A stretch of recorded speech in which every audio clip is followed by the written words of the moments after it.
When I shared that story, other people were becoming brave to share theirs. And this was way before Me Too. This was way before it was cool to do so. It was difficult to share it in front of audiences. Churches were super uncomfortable with me sharing it, but I just thought, I don't care. There are so many people in the audience who feel like they're the only one that has that story, that I was sick of it. So I was like, I'm just going to do it. So that's basically the why of why I write about this not very fun topic, and why I talk about it. Don't you have a saying, Mary? I'm going to misquote it, so please correct me. But something about an untold story never heals.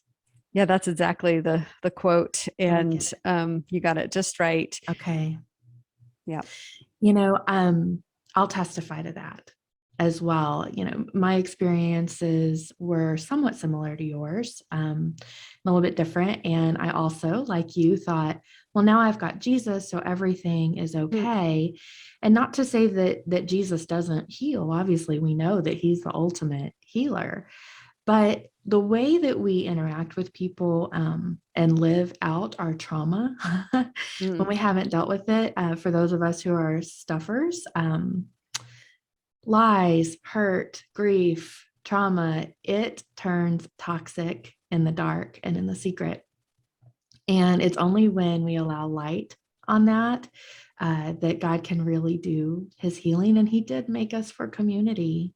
He did make us to share our stories and our lives with people, whether we really like that or not. As an introvert, not so much for me. But did you ever find yourself misunderstood as you were sharing your story with others?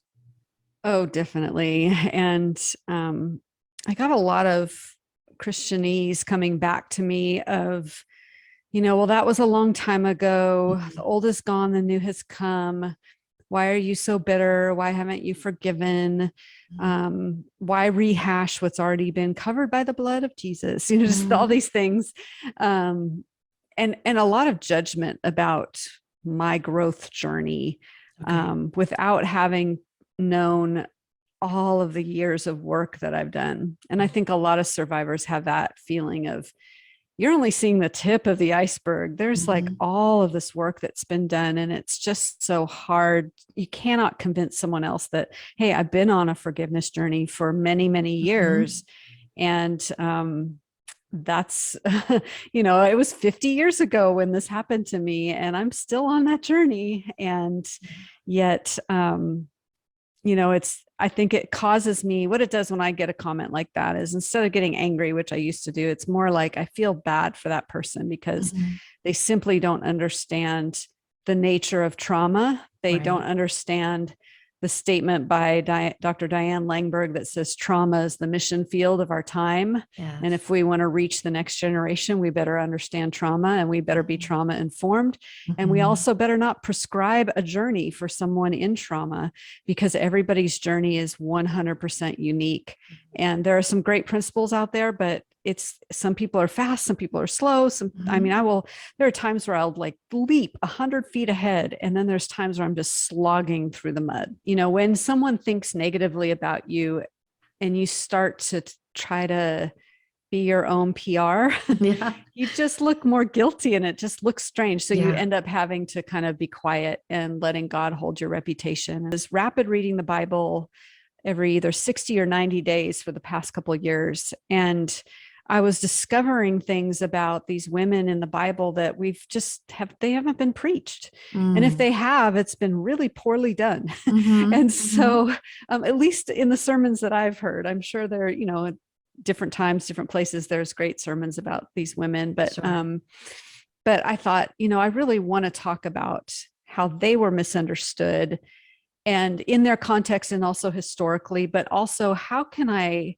tease out the lessons that I gain from them, because we just don't look at the women of the Bible very often, and we don't ask good questions. And I would love, because it was brave of you to do so, I would love for you, for Old Testament, to talk about Bathsheba. Poor Bathsheba.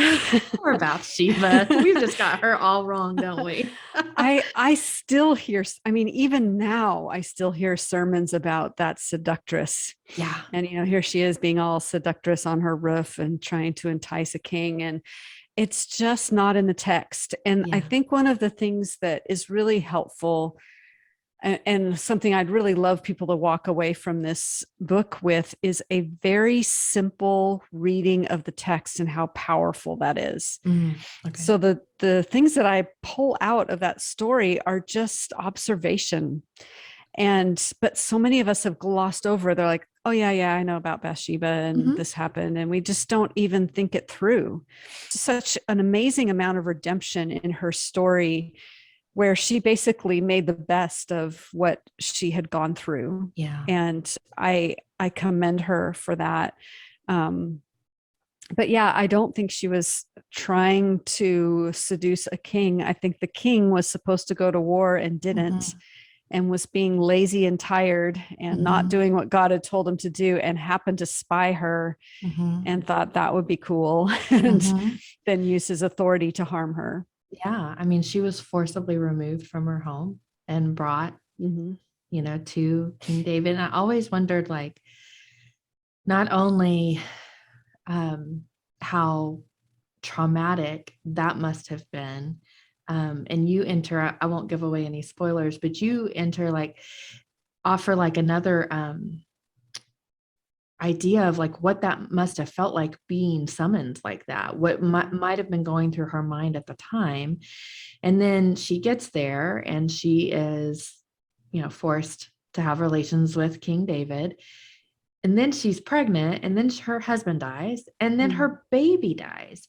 I can only imagine what it must have been like for her to have been traumatized in that way, lose her husband, and then lose her baby, and then to be married, continue to be married for David from then on out. So I can only imagine the amount of hurt that she must have gone through, grief she must have dealt with, and then the type of fortitude and forgiveness and faith in God that she must have had in order to continue on and leave such a legacy. I was commissioned to write a novel about Phoebe about a year, 2 years ago. I don't know, a couple of years ago. Okay. And so this had caused me to go on a deep dive into her life and the history around her life. And we see her at the very end of the book of Romans, and she's being commended by Paul.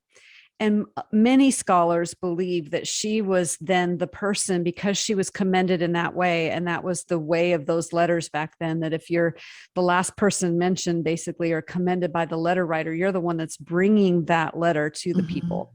And so there's a high likelihood that Phoebe was the person who brought the letter of Romans to Rome.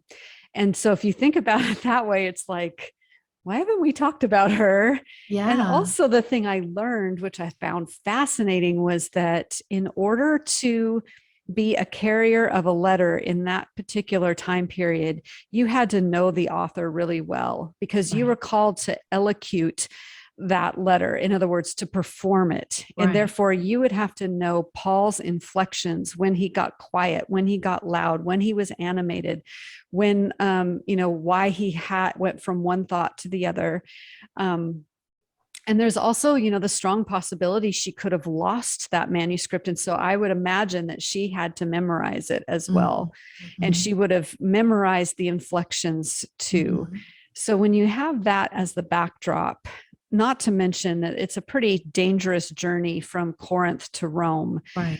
You have a lot of really exciting things to think about in the possibility of the fact that where would we be without the book of Romans? Right. And if indeed she was the one who carried the book of Romans to Rome, how cool is that Paul entrusted this sacred document and this very long letter to someone like that. She was a deaconess, and she had authority, and the few lines written about her in scripture, he has a fond affection for her, and he entrusted something sacred to her. And so that's why I liked talking about her.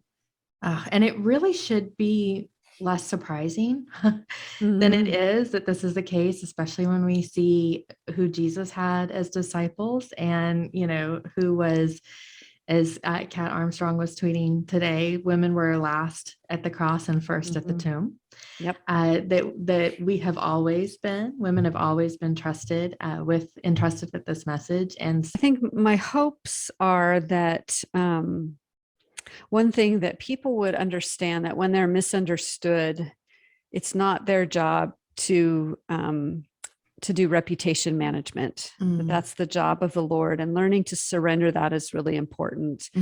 The other thing I think is really important is learning how to ask great questions while you're reading a Bible story. Okay. I think we've glossed over these particular stories for so long, whether they're of men or of women, that we're not being critical thinkers about who they really were. And that was what was joyful about me putting on my fiction hat, because fiction writers, we get to crawl into the skin of our characters. And there was something really powerful about that for me, of just asking that question. Well, if I was Leah, how would I feel if, I was very excited about being in the tent, but then he looked at me in the morning and was like, you're not, you're not her. You're not my wife.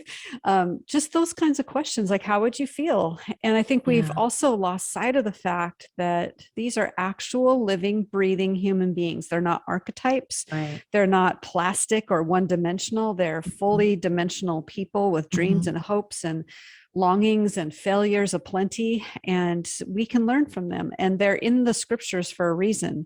What is God doing in your life right now that's turning things upside down? Do you have any holy shift lessons going on right now?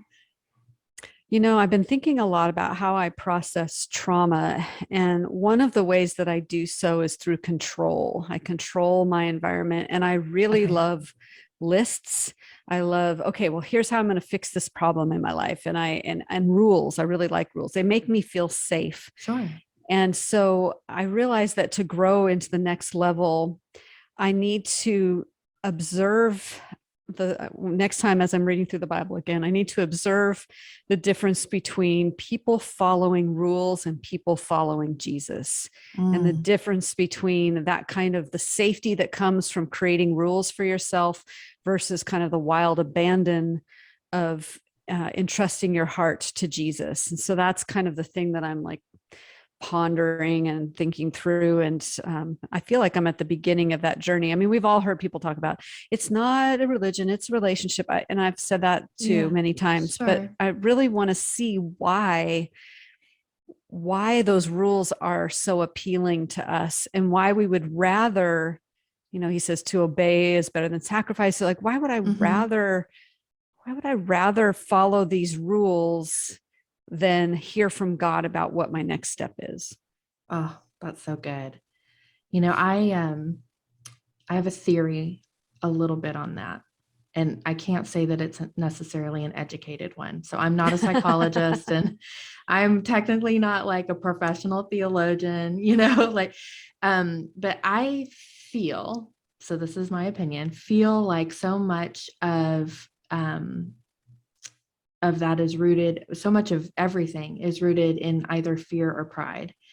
And I even feel like fear and pride get tangled up together too. And we kind of sometimes will mistake one for the other. So myself liking lists, liking rules, usually when I find myself falling into that, I would say that I'm either doing it out of fear, I want to feel safe, or I'm doing it out of pride, I want to do it on my own. And following Jesus is beautiful and he is our refuge, but it is not safe by the world's standards. That's why it's an upside down kingdom. And, there's no room for pride before a holy God. Humility is required. Surrender is required. Dependence is required for good, fruitful faith. So I think it has a lot to do with that.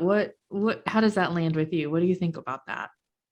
I think you're right. And I know for me, in terms of control, it's about fear and Mhm. like, okay, my world feels chaotic, so I'm going to control it to make myself feel better. Yeah. I definitely feel that deeply. And so if you see me cleaning my house obsessively or donating things because there's too many things in my house, and Yes. you know that I'm going through some sort of stress in my real life. My husband's learned. He's like, oh, she's cleaning house. I better ask her how she's doing.